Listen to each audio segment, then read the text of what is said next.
Alex. No. Hey, Nuvyn, how are you?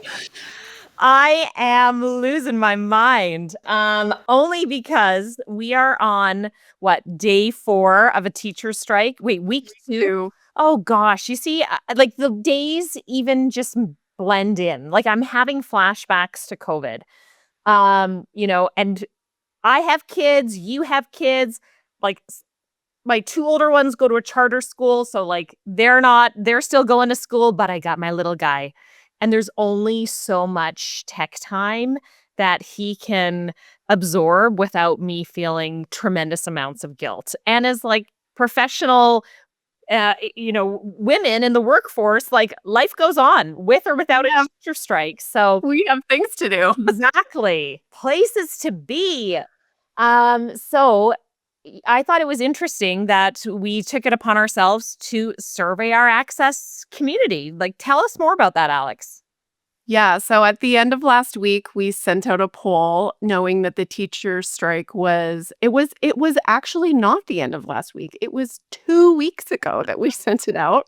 Um, we polled our audience, so we sent it out in our newsletter, which goes to Access members and the people who subscribe to our newsletter, and we posted it on our social media. So anyone who follows us on social would have seen it. And the questions were around the impending teacher strike. So the, think 2 weeks ago, think how has your employer communicated to you about what to do next week?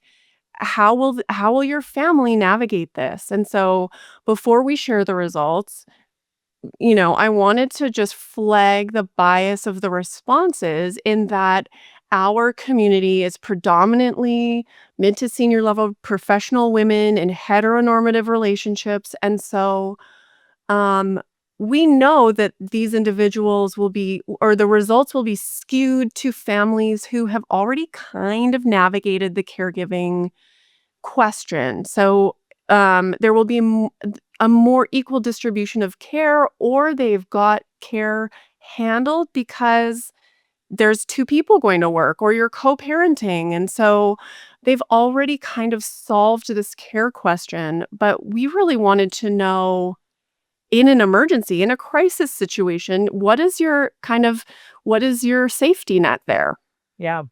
And is there a disproportionate impact on professional women when, the crisis at the moment has to do with childcare or, and or child rearing? So, we put that question out to our community along with, has your employer proactively implemented measures to help manage some of the challenges of the strike in terms of is it like working from home, more flexible arrangements, is there like paid time off, like how are employers also navigating through it? So I thought it was particularly interesting that our survey was quite split, being predominantly that when it comes to child caring responsibilities in this teacher strike, it's split equally between both parents, Mhm. with the other half being primarily women. We did have some respondents who said, my partner is, my husband's a stay at home dad, and so, he's going to like manage the kids. But that was um, pretty. I think we just had a few on that on that end. But you know what? I was pleasantly surprised to see that it was 50-50. More, Yeah. you know, um, and I'm delightfully surprised. I actually went into it thinking, um, I bet that the majority of the child caring responsibilities is once again going to fall to the mother, even in a relationship where both parents are working. That whose employment trumps the other in moments of we don't have childcare for like little Johnny or little Susie. And so who's going to take some time off to be home? But that wasn't what the data said. No. And so the question you're referring to is, in your household or parenting partnership, who is the default caregiver outside of the status quo? So what happens in these types of existential crises. And so the actual numbers are 45% responded both parents equally, which again, it's surprising and hopeful and Right? fantastic. Yeah.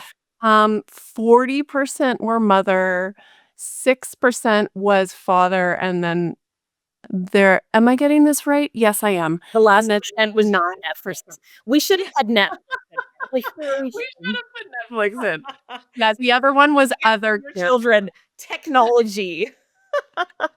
Yeah, so it's really cool. I mean, great for these individuals to have been figuring it out. My husband and I are always like, who's taking the boys to school today? And so we really do share, but it looks like that is happening quite a lot. And it is hopeful and promising that almost 50% of the responses were that both parents are equally sharing the load. The other question we asked was, has your employer taken measures? And think this is pre-strike. So this was the Thursday or Friday before the strike really started. Has your employer taken measures to address and or provide accommodations during the strike? 60% responded yes. And so again, so hopeful and promising. There were some interesting anecdotal responses about they were kind of shocking around some organizations were like, no, business as usual, use your PTO, use your vacation, use your sick time. But 60% of organizations have made some sort of, I would say, communication to parents about how they can move through the strike. And then 27% said no, and then 12% said not sure. Yeah. Well, depending on how long this goes, we should do another survey. We So, should. if the results of this surprised you or do not align with your experiences, tell us what you think. And you know what? If this goes on for another week, let's survey people again. Only we'll have to expand the questions to include how has your mental health and wellness strived or perished during this time? It's long, Netflix, right? iPads, yeah. Yes, flashbacks to COVID times, when people are working from home and schooling from home. My goodness. Yes. Well, hopefully we won't have to make this a series and we'll all be back to business as usual in short order. I hope that for all of us. Yes, indeed. See you soon.